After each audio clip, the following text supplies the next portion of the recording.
前几天我做了一个给卫生纸加热的炒锅啊，就是这个，打开之后，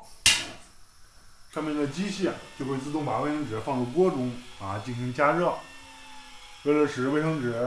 加热的更加均匀，所以我还给它设计了一个翻炒的功能啊，就是这样。卫生纸的用量和加热的时长，我们可以通过下面的控制器来调节。加热完之后，我们拿出里面的卫生纸，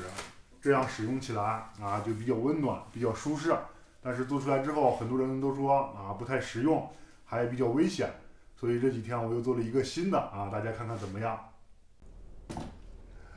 这个就是我最新研究的第二代卫生纸加热器的一个模型相比于第一代，它的外观更加小巧美观，不占空间，而且它的加热方式也比较安全，因为它是用电来加热的使用的时候，我们先把里面的这个水瓶加满水，然后再打开这个盖儿，拿出里面的这个滚轴，把准备好的纸巾放在上面，然后放在这个盒子之中，像这样。当我们再次合上盖儿的时候，这个下面的这个滚轮就会把纸巾压到水槽之中，这样就安装完毕了。我们使用的时候只需要按下上面的加热系统，